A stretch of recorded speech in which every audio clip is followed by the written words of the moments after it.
Eli, thanks for joining. You have been a good friend for quite some time now on all topics around SEO and now AEO. I know we've been chatting a lot about this in private and you have some spicy takes. And so I thought it was a good idea to kind of bring you on and air those out for everyone here. We actually had an episode a few months back with a mutual friend, Ethan, where we got into kind of the fundamentals and basics around AEO. And a lot's happened since then. So I thought kind of the headline for this episode is really moving from what is AEO to how to operationalize it alongside SEO and kind of how to measure it and maybe some more of the advanced topics around this. But before jumping into it, folks might know you. You wrote a book called Product-Led SEO. Tell us a little bit about what you meant by that and then explain which of those viewpoints still hold in an AEO world, kind of how those lessons translate to this new paradigm. Yeah, thanks for having me. I'm excited to be here and do this face to face. We're just like always like constantly texting and having these debates before like ChatGPT even came out. So obviously I wrote my book before AI came out. So my book, Product-Led SEO, was my viewpoint, which really was kicked off. I was working at SurveyMonkey and I started moonlighting and I pitched doing some SEO consulting, and the CEO of this company said, so basically you're saying like write some content and build some links and that's SEO. Why can't I just hire someone, on Fiverr to do the exact same thing? And he didn't have a really good answer for that because like he was probably right. But obviously I'd done more because I generated $200 million a year off of SEO for SurveyMonkey. So I did better than someone could do for $100 on Fiverr. So I started thinking about what that was. And then I encapsulated that and started first by blogging, and then I gave it a name, which is Product-Led SEO. And that's the idea of building something for the search user. So a search user is going online to find a solution or an answer or a product or a service, and you want to create that asset for them. So at SurveyMonkey, it wasn't me writing a bunch of content about how they should write surveys because they would learn from my content and then go use Google Forms to do that. I wanted them to give them the process and what that product might be that they're finding, and then it brings them into something that they're going to create and the reason to benefit the company. So that would be product-led SEO. So like examples are Amazon. So Amazon's product, obviously it's e-commerce. So I'm looking to buy a product. If you want to know what e-commerce looks like when you don't do product-led SEO, you look at eBay, who wrote a lot of content, but then didn't sell any of the products because you just read the content. Or Walmart actually did something similar. Another example of product-led SEO would be Zillow. So Zillow created a product that when you search for home valuation, you find the home valuation and it brings you into Zillow's funnel. So I started writing about that and thinking about like, how is it that you build this product for a search user? And the book obviously was relevant when I published it, but I think even now it's more relevant because we've removed some of the grayer, blacker tactics from SEO. So the counterpoint to anytime I brought up product-led SEO was, yeah, but I wrote a lot of content, I bought some links and it works. So why would I like put all this effort into creating good user experiences when that other thing is just so much easier? And now what we're seeing is that other thing doesn't necessarily exist as much anymore, and it's certainly not easier. So what's left is building product experiences for users. So I would think that it's more relevant today than ever, and I'm actually seeing better sales now with the book than I did like the year it came out. Actually, before moving to the AEO stuff, I want to kind of pressure test one thought with you. So I think oversimplification of SEO, at least in the years I was a marketer, where there was on-page and off-page SEO. Off-page being all the content, backlink generation, et cetera, and then on-page being kind of technical architecture, basically ensuring that your site is crawlable and kind of shows up well. As you're articulating this, I'm like envisioning a lot that lives in the middle there actually, and you're describing product output, that actually designing product actually for these engines. Maybe. Is that right? Like, do you think the on-page versus off-page split is not the right way to look at this discipline? Yeah, I think that's the wrong way of looking at it. So like off-page, for anybody that's newer at this, is really building links. And that was like a tactic on its own of like building links, like acquiring the actual link for it. And on-page would be more like how you structure the page. So I think that what gets lost, and this has, been around for a lot before AI, is that on-page wasn't that effective in the last few years because Google figured it out. or Bing figured it out. Like you didn't have to have the best structure in the world. You could figure it out. So like, there was an argument many years ago against using platforms like Wix or Squarespace because they didn't have great SEO. And now those platforms are like 98% of the way there, and you're not necessarily going to see any downside from a structural technical standpoint. So technical SEO has far less value than it ever had. So that would be on page. What it is I would take a basic assumption that you do a good enough job of having an on-page site, but now what is the asset that someone is looking for? So assuming that your website is good, what's the asset? So in an e-commerce case, it might be the e-commerce landing page. In a software case, it might be something higher in the funnel that tells you about the software or why you should use that software versus another software. So it doesn't really matter whether you structure that with the best title tag or not, as long as you've built the page around a good user and around a good use case. One of the arguments Ethan made is that like early AEO could create asymmetric advantage and that startups could really start to win here faster than an SEO. Do you agree with this? Like, what are you observing with those who are early to the channel and like clients that you work with? How are you coaching them around this? Well, I would challenge the entire premise that AEO even exists. So Ethan and I have similar debates on text, just like you and I do. So I think the entire concept of AEO was sort of invented by people looking to sell something additional to SEO. So the same way you don't have SEM people, so the paid side of the house, suddenly decide that SEM is dead and there's like this whole new thing to do just because there's TikTok or influencer marketing. They've just adopted it. Like, yes, search marketing is like everything that we pay for visibility. And I think of SEO as the same. Like, I don't think mobile killed SEO. Obviously, the UI completely changed when we flipped to doing more mobile searches versus desktop. That doesn't mean SEO died, just like SEO transformed. The same will exist when we're in driverless cars and the medium we're using is now a screen, or maybe there's a screen on your steering wheel, or maybe we have glasses and we nod at stuff, and like that's still going to be SEO. So I would say the form factor of search will continue changing. So we don't really need another name. There's a push and there's a pull. So like pull is like I go and request something. Push is I'm requesting something and then I push an ad at you. So like pull is everything SEO. We can keep that name or just like make a new name, but I don't think there's SEO plus AEO. Like, and I don't, if we need to make a new name, it shouldn't be AEO. It should be something that is like organic optimization or something like that. But SEO will stick for now. So I don't think there's something new. But as far as the question of like, is Ethan right or not? I'd say it depends. I'd say most companies don't do a really good job of SEO at all. And what we're seeing now is that they're being exposed for having bad SEO. They never had an SEO strategy. There was nothing they ever did to optimize for actual product experience, for actual conversion experience. They were generating traffic that may or may not have turned into conversions, but it could have accidentally turned into conversions. One thing there's been a big debate around on LinkedIn is Monday.com, because they specifically called out AI is destroying their top of funnel business.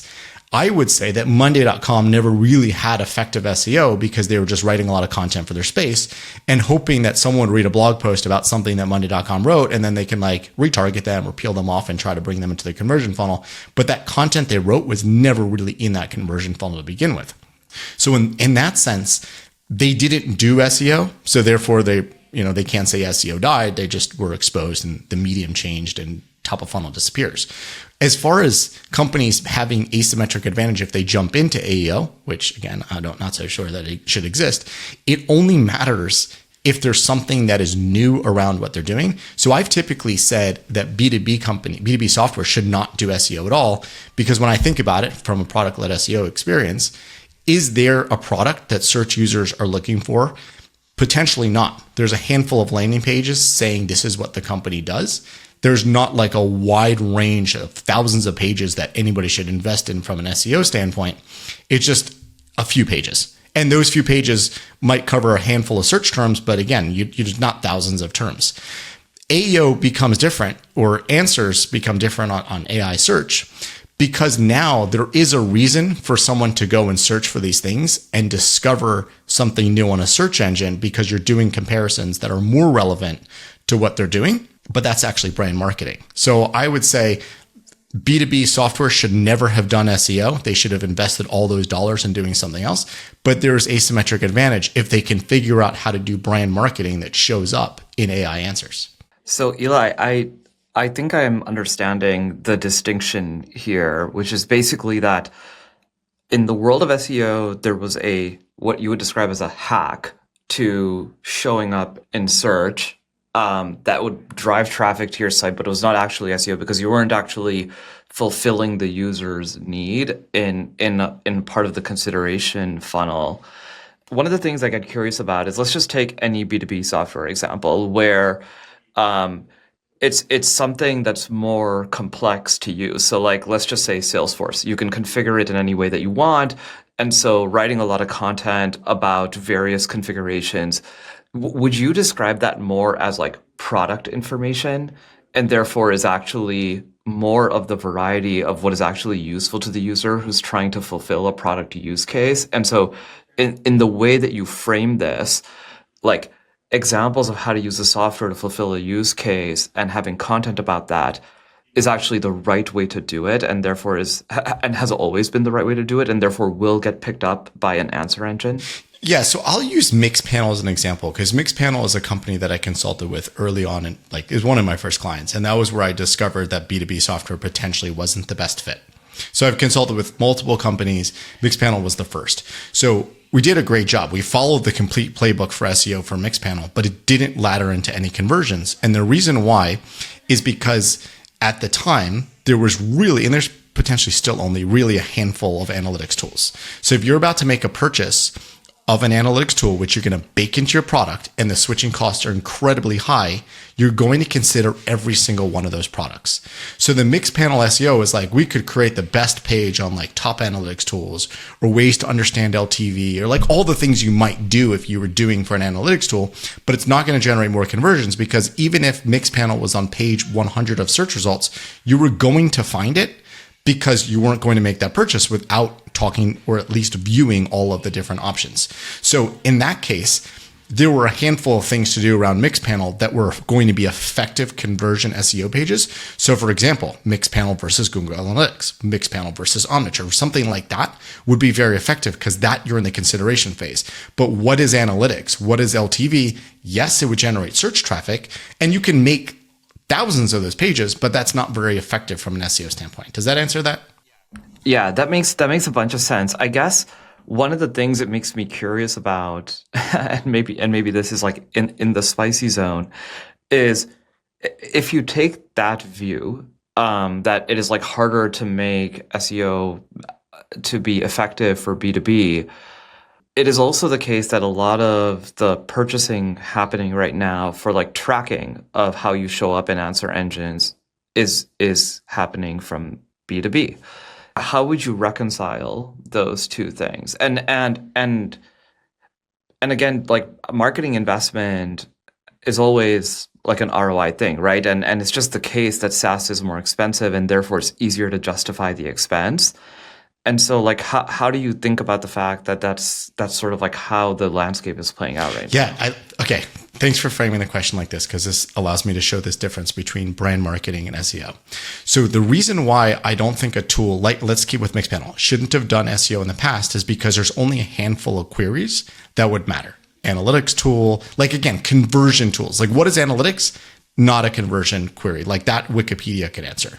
But analytics tool or, mobile analytics, like again, a handful of terms, a handful of pages. Now, when you're doing your research to figure out which tool to use, even if you took a sales call, even if you took a demo, you go and read other websites. So you would read Reddit. You would read, this isn't my space, but like, let's say eMarketer. You'd read all those articles on people that have made these decisions and have taste tested this. This is less obvious when it comes to B2B, but it could pretend that it was like a consumer tool, like you were purchasing, a MacBook. There are dozens and dozens of pages you could read describing that MacBook experience. Again, so thinking about B2B, now let's flip back to B2B. So that's where you would do that research. What happens with AI is AI has disintermediated, or AI answers have disintermediated all of those websites. So it distills every single one of those journalists into an AI summary. So in the past, I would say do brand marketing, do a bunch of outreach to get featured by all those tools, make sure those influencers, let's call them influencers because they're writing content, they're influencing your decision, have tested Mixpanel and they understand their experience, they understand why it's better than Google, and they write those detailed articles. Now, those exist less, and you could just feed that content by creating again, you're getting citation. Well, we could dig into it, but you're getting citations. So now AI summarizes exactly what those 30 websites would have done in just one answer. And again, I still don't think it's SEO. I think it's brand. It's just you're doing brand for the AI engine, regardless of whether it's Google, Perplexity, Claude. You're doing brand for that. Some people are calling that SEO, but I think we're essentially robbing the SEO budget to pay for brand marketing.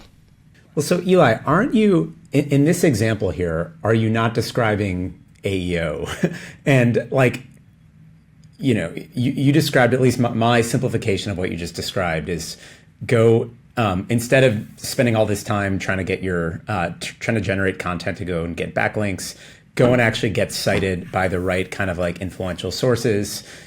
The work that's required to get that done will pay off in you ranking in these engines, because now these engines are pretty effective at kind of ingesting all of that stuff and just surfacing the relevant results, based on those signals, right? So isn't that kind of what AEO is? And maybe we could debate people should be spending money on monitoring tools, but that effort is conducted by content and SEO/AEO teams, right? It's not. I think the outcome, the effort is conducted by brand teams. I can't imagine there's a case where a brand did not do any good brand efforts and the answer is going to be different than what the brand has already done. So as an example, one I always look at is what are the top SEO tools? You're never going to find some random tool you never heard of that did a better job of, okay, let's pretend it's AEO, did a better job of AEO, but their SEO and brand marketing was terrible. So if they've done a good job of SEO, which means they've also probably done a good job of brand, because SEO is now reflective of brand efforts. You can't just build bad links. You have to actually get good links, which is branding efforts. So it's unlikely that that the answers are going to be not reflective of what SEO is. It'll be nuanced, of course, but I don't think it's worth the entire effort of creating a new channel. Okay, so maybe let me tee up an example. So I'm the CMO for mid-stage kind of B2B software company that over the last 3 months has seen my volume, seeing ChatGPT as a referral source go from basically 0 to, let's say, 30%. I'm not doing anything to influence that, but I see that, and that's a very promising trend. What should I do if I'm your client? What do you advise me to do in that case? So I would look at that. And so the best thing about ChatGPT and Gemini now is it tells you the sources. And those sources are going to be examples of other places you should reach out to. So the same way that if you had a PR team, they would find out again, we'll call them influencers, but they're not like LinkedIn and Instagram influencers. So they're people that influence purchases. So the same way you got that visibility in those places that became citations for the answer engines, do more of that. But I would even push back. You're seeing a ton of referrals from ChatGPT, it just means that ChatGPT has done a really good job of summarizing the work you've already put out there. From an investment standpoint, I would invest more in a PR agency. I would take all that answer engine, budget you have, invest in a PR agency to get you more visibility, and invest in a Reddit agency to promote you on Reddit, because that's where people are making those final decisions. And not because Reddit influences the answer, but because Reddit is that final place. Maybe we can dig in a little bit more into the sources and what you're observing as the sources. So one set of sources is what you're describing as journalism influencers, right? Or journal influencers. So they have some authority because they're associated with whatever magazine or newspaper. One is Reddit, which is social influence. One example, at least I've seen, is actually, interestingly, for a lot of B2C or commerce transactions, there's a lot of retailers that get cited, and retailers are a source of influence. What are some of the sources that you're seeing, and how should we be thinking, or how should the audience be thinking about what sources to be influencing? And you mentioned the PR strategy, but what other mechanisms should they be thinking about with respect to influencing the sources? So I think at its essence, all of these engines are trying to imitate a human experience. So in the human experience, if you're looking to do something completely offline. You're buying a new pair of shoes and you want to know like, what's a quality pair of shoes? You've grown up, you're ready to not just wear flip-flops to work. You ask your friends, but you ask your influential friends. You go on the subway and you look at the shoes that other people who you want to look like are wearing. You look at the ads on the subway or wherever you're going, and you see these ads and you judge again, all subconsciously, you judge the quality of the ads by saying, wow, that's a really creative ad. They must have had enough money to hire a good ad agency. That must be a quality shoe. So all these things are subconscious, and you're trying to, again, distill what is something quality, what is worthwhile, what's an investment you should make. The LLMs, again, they're initially not really AI, but they're getting to the point where they're starting to think. So they're trying to emulate that human experiences, like how do humans understand brand? And they're looking at all those sources. So there's no quick hack to like, well, if you spam Reddit, now you're going to show up in ChatGPT, because that's too easy to hack. Like no user is going to trust everything they see on Reddit. They shouldn't trust everything they see on Reddit. It's a little bit of a less reliable place, but it's a bunch of opinions, and the LLMs are trying to distill what those opinions are, which is why for now you can poison the LLM responses. But they're trying to get to a point where they can look at a wide array of sources of things that are influential in a space. So let's say for software, Stack Overflow might be influential. For finance, Reddit might be influential. So there may be things that are influential today, but as they improve, they'll look at, again, their user experiences, their clicks, and try to understand what becomes the most influential. But where they're ultimately trying to get to is exactly the way humans think. Like, how do you decide what is the best pair of shoes to buy? What is the best restaurant to go to? I actually saw this in real life. I was in Houston, and I saw an urgent care clinic, and it was called Urgent Care Near Me. So obviously they were trying to get people that search like urgent care near me. That's very creative of them. And they may not have been high quality, but you'll just find them. But like if you're actually looking for a quality urgent care, what are the things that you would do to be that quality? So again, as humans, we're going to ask people, we're going to look at the location, we'll map and to see if it's really near me. So the engines are trying to get to a point where it's not you just call it urgent care near me or best pizza or most delicious ice cream. It's like, what is actually the urgent care near me? What is actually the best pizza? What is actually the most delicious ice cream? So that's what the engine's trying to do. So the same way humans will make these judgments, the engines want to make those judgments, which means that it is an incredible diverse set of citations and sources that they're going to do that. So if you want to be most effective in AI, you want to be the best brand. You want to actually produce the best product. So there's less hacks today than there were, which means that if you're a startup and you're trying to get ahead, you can't just figure out how to hack SEO and you'll get a bunch of visits. You actually have to be the best. So good news and bad news. The thing that it makes me wonder, and one of the provocations that Ethan had, and I'm curious what you think about this, is best means different things for different people in different contexts. And what it actually then points to is that the level of nuance that you have to get to like actually answer best is extraordinary. For example, if you just said something like running shoes, or best running shoes, I would describe that as the previous generation of how people queried for something, right? It's like extremely short queries, extremely broad category. But the problem is that actually does not answer best because, Mike and I might run differently. We might run on different terrains. We might have, I have like a tight IT there's all of these things that now in principle, I might actually, and actually I do this, right? I actually give way more nuance to the answer engine such that a best for me can show up. What that suggests though is that somehow that content has to exist. And this is sort of what Ethan provoked, at least for me when we were talking to him, is that you have to produce content that is extraordinarily granular and nuanced because now all of a sudden queries are longer and are more nuanced. And I'm curious, when you think about best, how do you think about best? And Would you agree with that view? Do you have different views on what best means? How would you recommend someone interact with this? I love that you brought this up because about, I guess it was 2 years ago, I wrote on LinkedIn that it's going to be an SEO apocalypse. And because I saw an early version of what was then called SGE, I was bothering a Google engineer and I bothered him so much, he just showed it to me. And I was like, oh my God, this is the scariest thing I ever saw. There's no reason to like click anything below search results anymore. You just see what they called SGE, and now it's AI overviews. So I wrote about it. That I didn't say that I'd actually seen it, but I wrote about what I thought Google could do, and that would be an SEO apocalypse. And most of the comments were saying that I was being alarmist. But I think, like looking at it now, there was an SEO apocalypse. We lost 40% of traffic. Many sites even lost more than that. There's actually another SEO apocalypse coming, and this is something they announced at Google I/O in May, which is personal context search. So you no longer need to be an expert prompter in order to say what best running shoes means for you.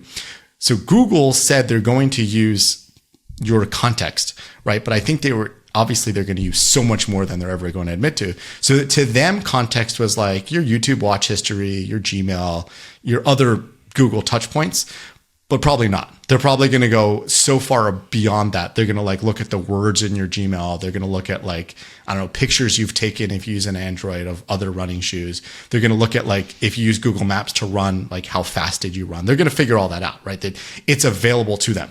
And they're going to load that into prompts the same way that they load into prompts. If I search like best pizza near me, they load into prompts, the query, what my zip code is, but they can load all the rest of that in as a long prompt. So that's going to be another SEO apocalypse, because we're going to go from like best running shoes or like best running shoes for trails will now be best running shoes for trails. And then the invisible query will be all the personal context they know about you. So we're going to explode from like, 100 possible queries into tens of thousands or tens of millions. So many sites are going to see some sort of huge reduction in traffic. The second part of that is, does the content need to exist? So I know that some right now are trying to write a bunch of content on their website, but I'd say you don't necessarily need to match content or string match content the way you always did in traditional SEO. Because actually when I started SEO, and Mike used to do this a long time ago, I was working for an automotive review site, and we had to have the word car, we had to have the word cars, a vehicle, an automobile, like all the synonyms. Now, of course, you don't need any of that. So you need to have basic ideas about what your product is, but you don't need to match the strings. You don't need to assume any of those things. So you can write about your running shoes, like it has cushioning foam, and then they can infer from what you've described all those other things. And even better, going back to my brand marketing point, you don't need to write it as long as someone writes it and creates that citation, which it doesn't need to be a link anymore. It just needs to be a citation mentioning this Nike running shoe has cushioned whatever and quick bounce back. And then they can infer all the relational words to it. So I'd say it's even easier. You don't need to load up all of those words, figure out all those words and then load them all up on your page. You just need to make sure that enough people have tried it that describe the running experience, and you have enough of the descriptors on your site that it can be expanded into all of that. You bring up an interesting dynamic here, which it reminds me of a conversation we had with Dimitri from Perplexity on this pod. I tried to listen. It was too smart. So kudos to both of you on that. Well, you're hitting on a very similar theme, which is like the importance of them owning the browser means that they have access to it, not as much as Google, but a lot of the same kind of personalization signals that you're kind of referring to here. In that conversation, we try to dig into what are the different ad products that they could kind of build around that. And kind of the conclusion was that, they're going to lean more into like personalized offers and things like that, which are essentially a form of advertising. But maybe if you take what you're describing to the next kind of logical conclusion of, some of the stuff that Google and Gemini are launching, like what type of new ad products does this unlock? And I know you're more focused on organic, but like the extension of SEO on the paid side of things, how's this adjusting your priors on that? Yeah, so I would just add on one thing that I did hear from Dimitri, which is he doesn't want AEO to exist either, but for a different reason. And I don't want it to exist. I don't like that there's manipulation in SEO. And I think if there's manipulation in AEO, the LLMs are doing a bad job. we want them. Like as consumers, and most marketers don't do this enough, like just think how you want to be as a consumer. Like we've all had the poor experiences. I know that like my parents have like told me like, oh, I clicked on something and I signed up for a credit card because it was like Chase credit card for you. And I was like, oh, please, now we got to change all your passwords. We're like, we don't want that to exist. So as consumers, we want like when you do an LLM search and like, actually, a good example of this is Pinterest. So a lot of like what Pinterest has, because Pinterest is a search engine, you click on something and I do it for my kids. Like they ask me to like, I don't know, print out a Superman they can color, and I click on it and I don't land on Superman that I can color. Like someone figured out to essentially spam Pinterest, which again is a search engine, and land me on something else. So as consumers, we want LLMs to not be manipulated. So I agree with Dimitri on that. Like the LLMs are not doing a good job if there is an AEO element. So I think SEO should not be manipulated. Therefore, when you take it one extra level, the LLMs are even smarter and they can summarize all that bad content. And that should be a good future for us as consumers. But going to the point about ads, I'd say this is like a touchy subject for Google because it reduces access. Like Google is able to have a lot of page views on search because you couldn't really figure out what you wanted. So you did a search and then you refined your search. So in each of those cases, you're refining search, you had an ad, and maybe you just gave up and you clicked an ad. But as search becomes smarter, and like as we talked about personal context, if now you do a search or a prompt and it just got it, it knows who you are, you're done. You've gotten your answer. You probably don't even need to click an ad. So I think this becomes a very challenging space for anybody, right? Perplexity is different because like they're starting from zero and don't have any ads. But for Google, where they've allowed access to so many small businesses who can outcreate larger brands, that sort of disappears and it becomes like whoever has the most money can buy all the most visibility.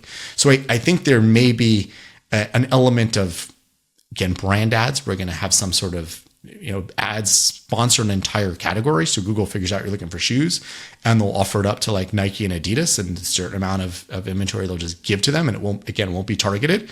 Or there could be an element of they bring back, I forget what it's called. Contera. Do you remember Contera way back when, where like you could buy, is a network where you could, I think AOL bought them. You could buy like clickable links and content and then you pay on a CPC.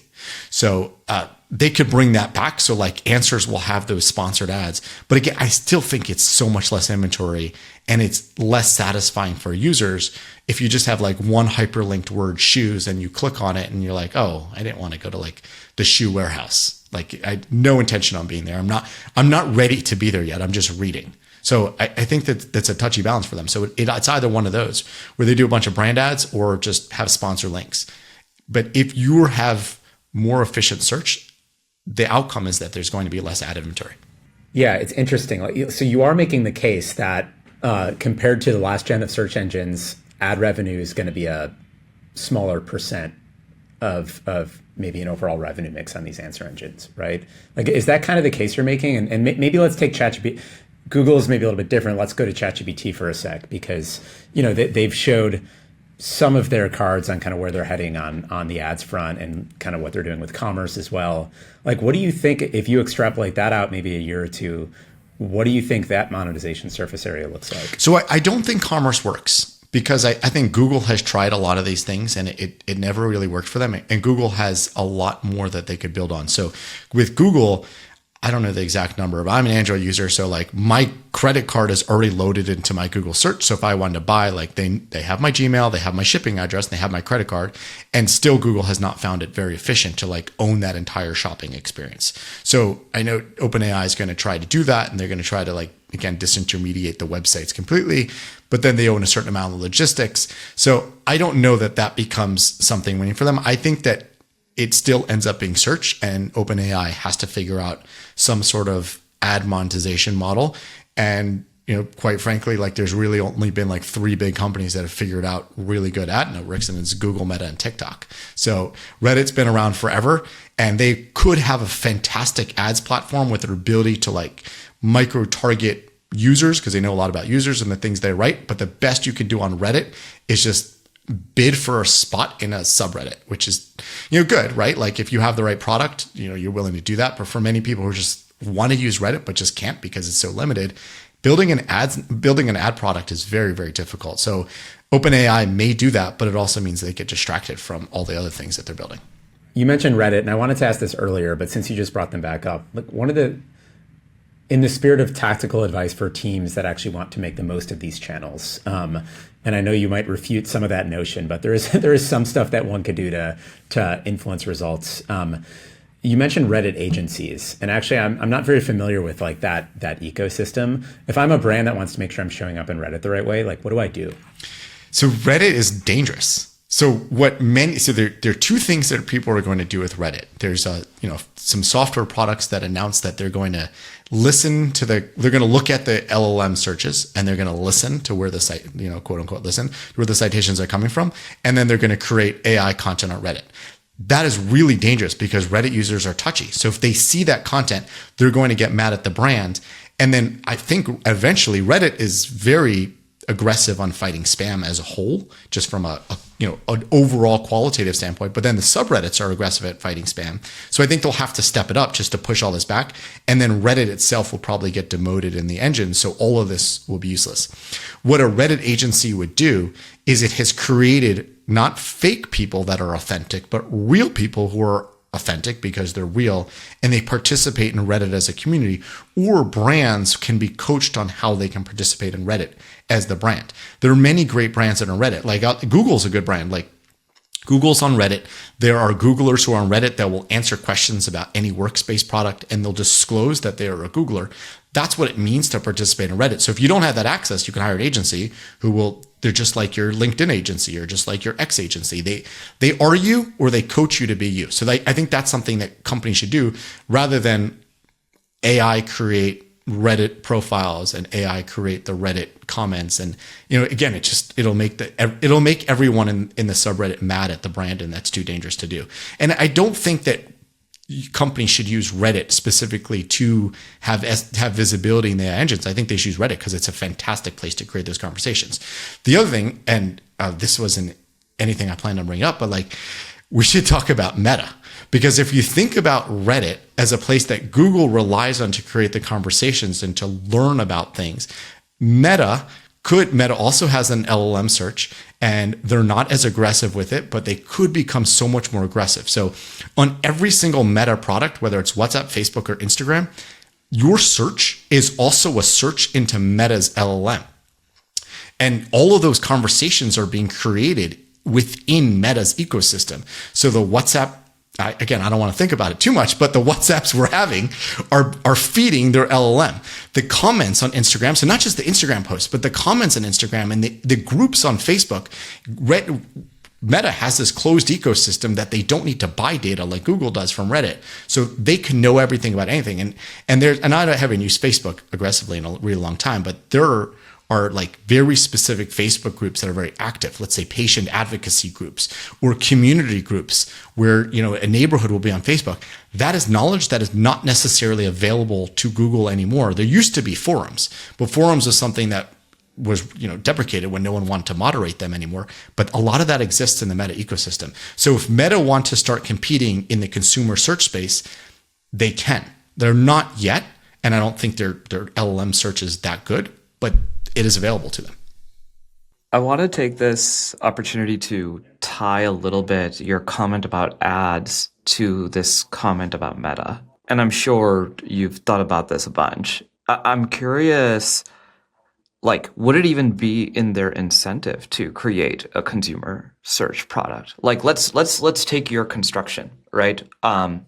Where the consumer search, which by the way, I agree, the less searches you have to do, the less opportunities for surface area, the less effective the ads are. That's the inverse of what Meta is. Meta is like an entertainment system, right? And so actually what they're incentivized to do is to consistently entertain. And they have, with this data, an increased opportunity for ad surface, at least from the perspective that I see it. I'm curious, what has been your conclusion in terms of if the ad opportunity for search is reducing, what do you think is happening? What do you think happens on Meta? And then what do you think brands should be doing about that? So I'll answer the second part first. Brands need to think broader. Like brands are always looking for shortcuts of like, oh, well, let's figure out how to get AI visibility and spam Reddit. But instead of thinking, they should think broader, like we'll create real conversations where real people are talking about things. How do we make sure? And I wrote this in my newsletter today. So I don't know when this podcast comes out, but I wrote this in my newsletter today that NPS scores are a better indicator of AI success than domain authority. So focus on NPS scores. So if like you're doing that, you care about your customers, you'll be showing up in Reddit, you'll be showing up in WhatsApp conversations, you'll be showing up in all those places. So you're prepared for whatever engine does take off and wherever those searches are happening.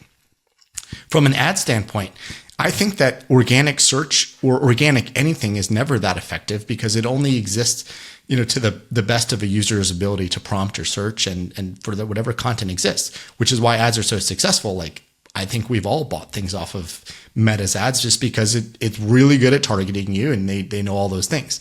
So yes, Meta could benefit by having the right ad and the right brand show up in the right place. And Google could too. I just think that they have to flip their entire model, which was always based on CPCs and bidding and, quality scores. It might have to become interest targeting, which is like, I know you were planning a vacation when you're doing these prompts, but you're in the market for a new car. So I'm just going to have to show you this ad. Like it may have to become like that, which is exactly what Meta does. Got it. The follow-up that then drives to is if you think about those different surfaces where you're going to show up and the different types of opportunities you have to show up, and it's like, okay, my best chance on the organic side and on the AEO side is really just product investment, right? So hey, here's the product and the UX investment that I'm going to make in order to make sure that's driving the right outcome. It feels like in that world, actually, the best thing you can do is to double down on paid media as well in order to take advantage on both sides, right? It's like, I want to do the best thing from a product perspective and I want to double down on the paid media side, which is like weirdly the inverse of what brands have been doing. Just to be direct with you, we work with a bunch of brands. In like 2023, 100% of brands were investing in organic over paid, right? And so the framing of how you allocate your budget in that context is really quite different. Am I understanding the framing of the budget allocation correctly that you would suggest? So I think companies should spend as much money on paid as they're comfortable with and then make a product investment on organic that's a long-term equity bet. So if you really understand your users, you're making this bet. It's not like, let me optimize this piece of content and then I'll move on to the next piece of content. You're making an equity bet to say, this is the thing that I know my users are looking for, and you invest in it from a product standpoint. And in the meantime, acquire as much on paid, because if you have an efficient paid model and you're, again, working towards a CAC and an LTV that you're comfortable with, spend as much as is affordable for you because ideally it's profitable. And this other SEO bet, it's not like a other side of the coin. It's just a different marketing channel. It's a different equity bet. So I don't think they should dig into each other. Like whenever I hear, we don't want to invest in SEO because we don't have enough money for paid, that doesn't make any sense to me. And the inverse, of course, is like, I'm only investing in SEO, I can't afford paid. It's like, well, then why can you afford SEO? This is a bet. Like you're making a bet which doesn't have a guaranteed outcome. Do what has a guaranteed outcome. Get your users. You know your model works, so spend as much as you can. And this is something else that hopefully will pay off. And this kind of SEO doesn't pay off immediately. You're building into a use case that takes a long time to build. So from all of my client engagements, it takes at least 6 months until like they even publish something that is effective. But then the larger the brand is, by the time they publish it, it starts accruing value almost immediately because they have that brand. So it's an equity bet. It's a long-term bet, and it is not the other side of the coin from any sort of ad spend.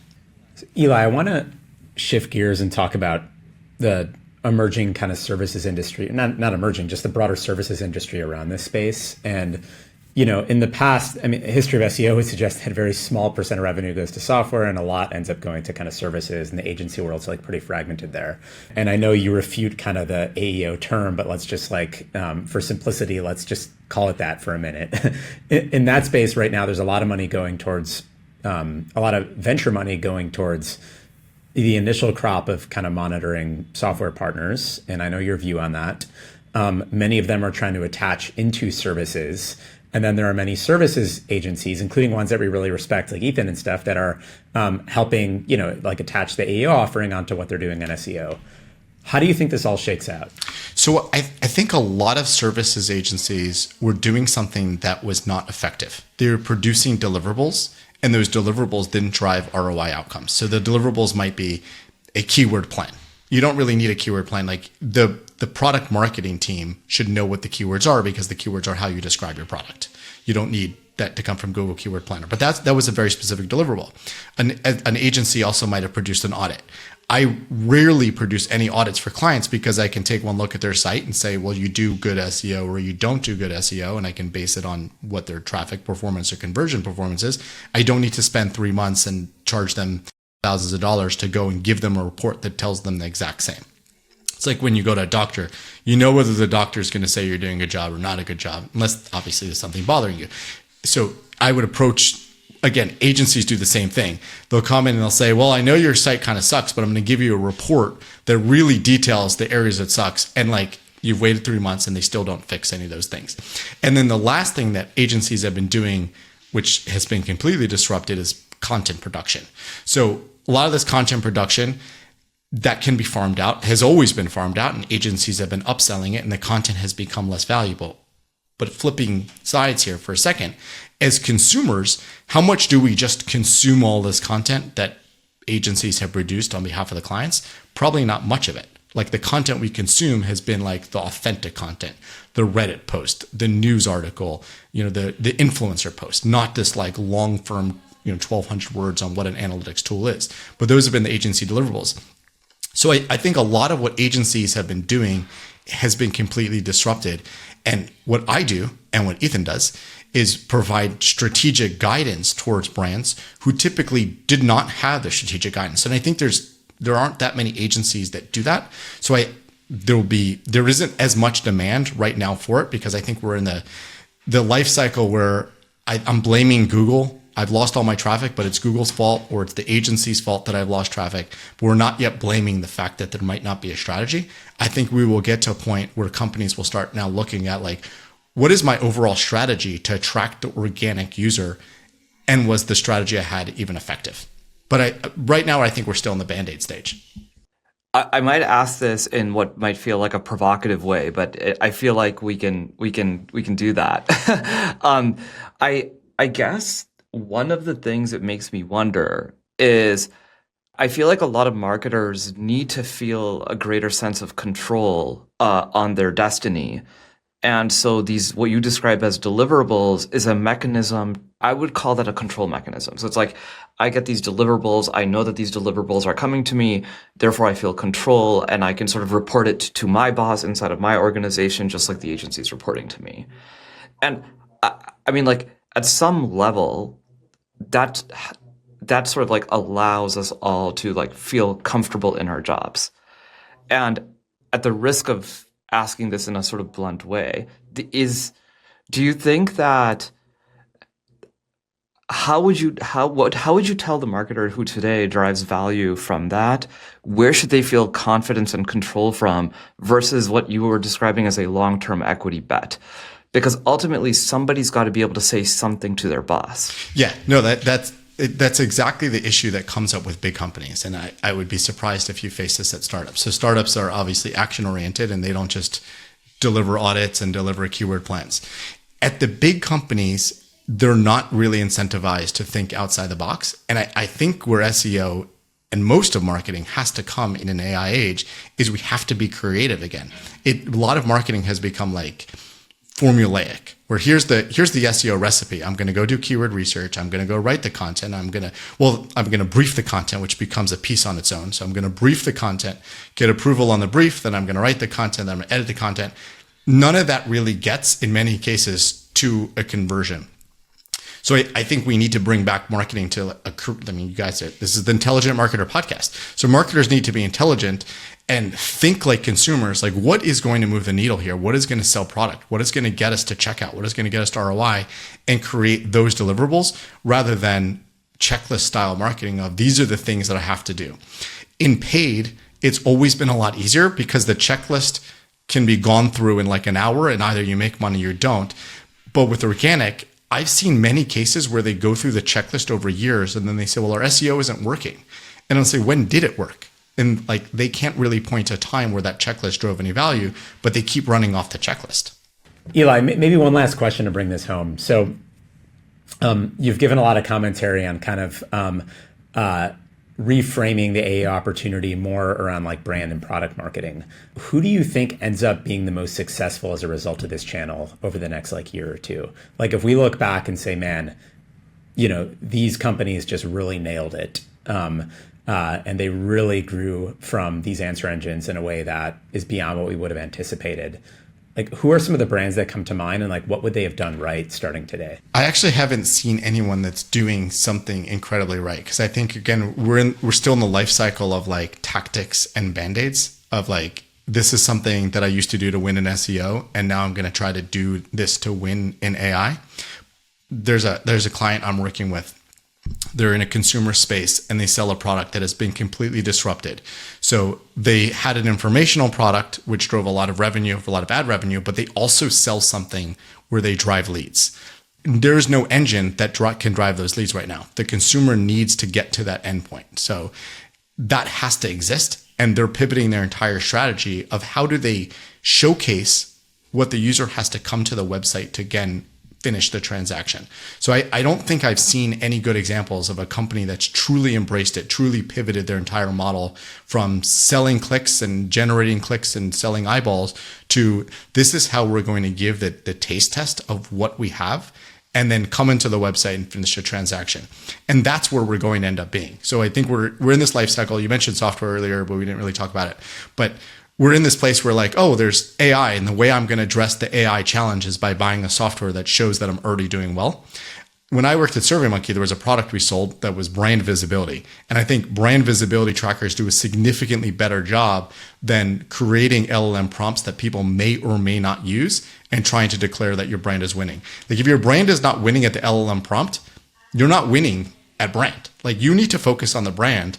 And then likely if the LLMs are effective and doing a good job, they will show that brand in the LLM prompt. So we can ignore that. That is not doing, again, you guys call it AEO. That is not doing AEO if you've just bought software. Doing effective SEO for an AI age is understanding how the user has changed.